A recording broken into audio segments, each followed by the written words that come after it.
Hey, this is Sam with Henhouse Coaching, where we believe you can build a business that builds your marriage.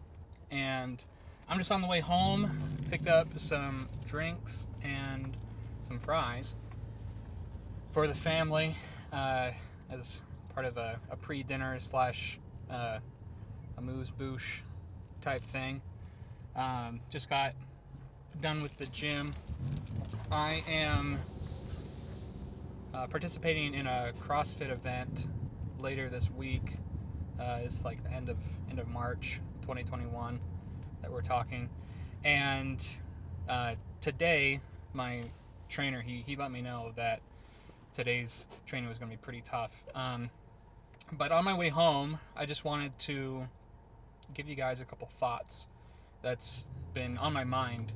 So this video is going to be about what the difference, I think, between patience and inaction is, and why us as Americans, or more broadly Westerners, sort of bristle at the thought of letting things naturally unfold. So, taking my fitness journey as an example, right now this is, I would say, like coming up on like my first full year of consistently training. I'm lucky as a student, I get a pretty sweet discount for personal training. And so I recognize that this isn't something that everyone can do. And I live pretty close to the gym as well. But we can all find something that works for us. The thing for me, though, is there's so much that you can look up for free about fitness and about getting stronger, getting better cardio, just getting more fit, right? But all that knowledge doesn't matter if you can't put it into practice. So for me, getting a personal trainer has been a real game changer, because I have given somebody else money to make me do something I know to do. I just wouldn't be able to make myself do it. And of course, there's a good bit of expertise as well on how to structure a program and how to adapt to certain needs. Like if I'm still sore in a certain area from a previous workout, you can just on the fly switch to something else that is just as beneficial and challenging, but will actually keep me on track for what I want to do.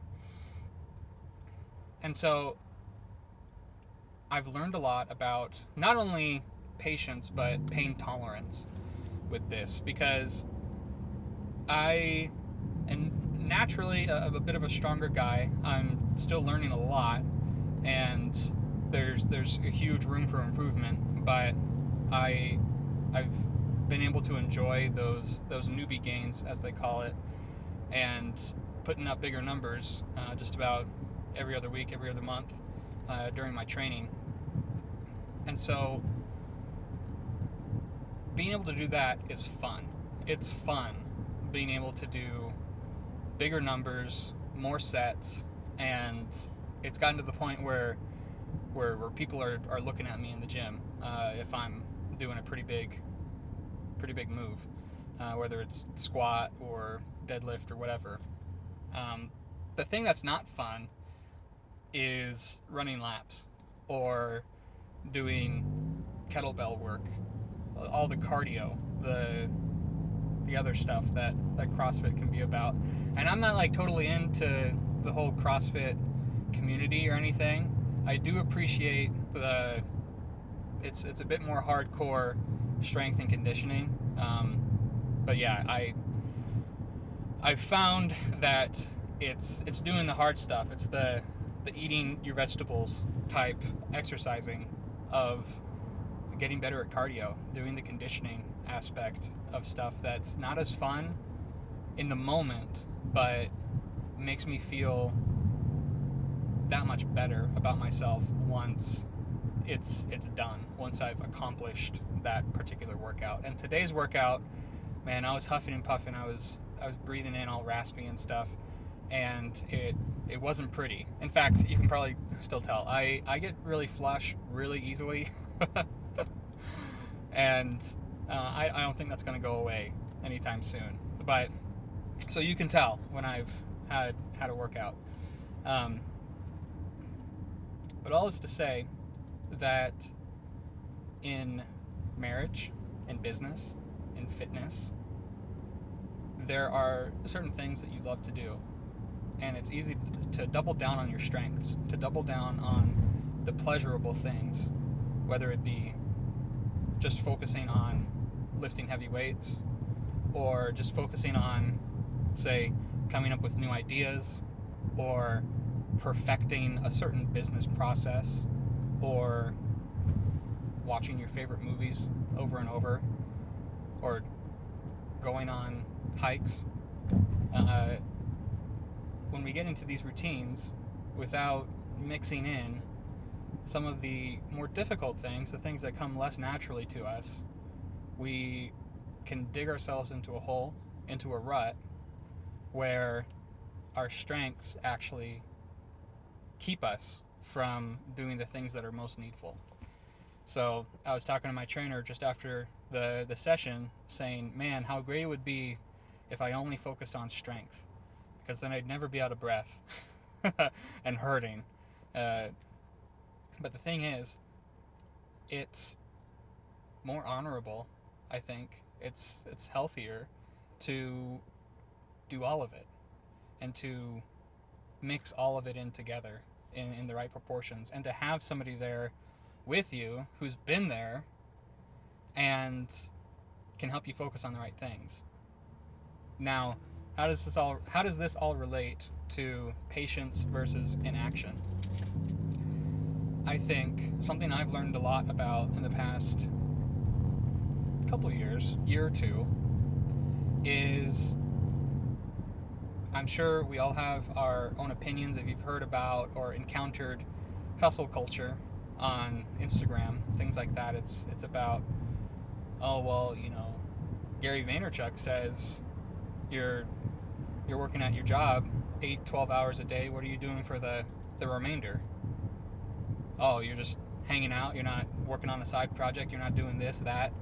Gary Vaynerchuk, I mean, he has his own brand. He has his own voice and his own opinions, and that's great. And I think in a lot of ways, we let others dictate what we think business, marriage, self-improvement should look like or should feel like. And if you feel like you need to be hustling 18, 20 hours a day every day to get what you want, then that's exactly what it's going to take. And that's something that I've come to realize, is that it takes what you give it. Often it takes quite a bit more, because you don't know exactly what it's going to take, what sacrifices are required to get where you want to go. What I mean is to say, I think sometimes we get too hung up on working instead of making sure that we're pointed in the right direction and allowing life to catch up with our intent. Because life works in our favor. Life reflects what we want in our life. And so as we work, that's needful. But as we think about and define what it is we want, it becomes less important about how we get it. And not only that, it allows us to recognize and appreciate that we will unconsciously, subconsciously be guided towards the actions and behaviors that will naturally result in that outcome. So some of it is we have to be very conscious, we have to be hyper conscious about what we're doing, we have to be productive. We get that. That is very much a, the Protestant Western work ethic of you have to work for everything you earn in life. And I believe that's true.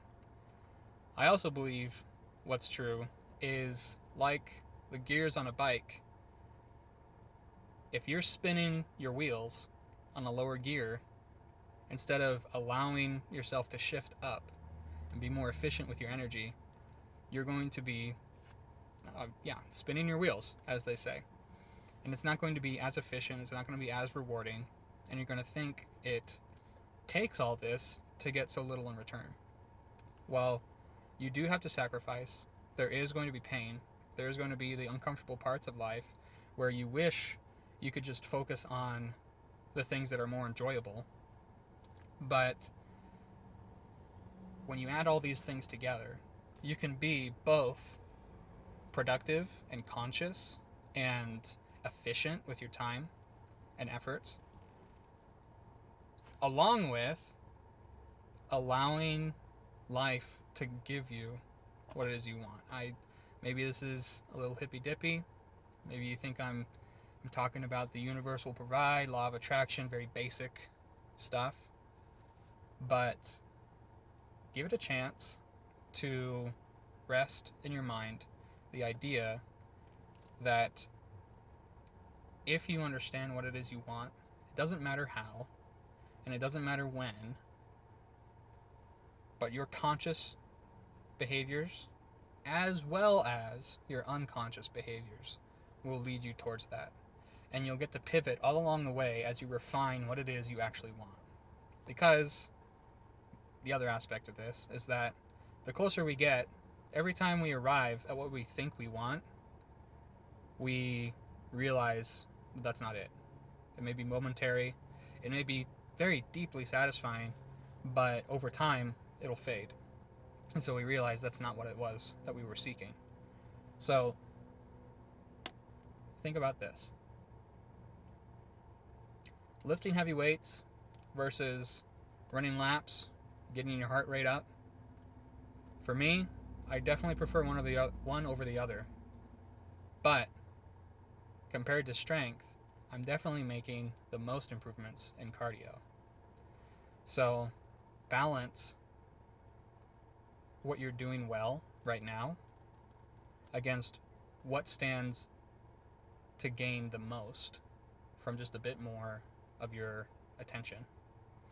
Whether it be fitness related, and you let me know if it is in the comments, or if it's something about your business. If you're just really good at sales and you just want to focus on sales, cool. But if you can eat your vegetables, right? Find somebody who can help you through and do something that you don't really want to do, but know it's important, know it'll make you better. Find somebody who can help you do that. That is going to round you out. That is going to accentuate your strengths rather than isolate them. Okay? And maybe that's, semantics. We're splitting hairs there. But I just want to say all this in summary that as you figure out what it is that you love to do, the things that come naturally to you, and as you identify the things that don't come naturally to you, don't just focus on one or the other. Because if you completely neglect your strengths and only focus on your weaknesses, you're going to get stuck thinking that your weaknesses should be as good as somebody else's strengths. Because I know for me, in a lot of areas in life, my weaknesses are somebody else's strengths. And if I compare myself to them, I'm going to think I'm so far behind and there's no way I'll be able to catch up. On the other hand, if I only focus on my strengths, I'll isolate myself in the sense of not having enough relatability to say, I can do this, but I can also help out with that. You have to have a bit of versatility in life, no matter how specialized you get, I believe. And you have to be well-rounded. I think there's satisfaction in that. Now, you can definitely focus on one or two things at a time and build deeply into those. But I think the richness of life is in pursuing and becoming excellent at handfuls of things.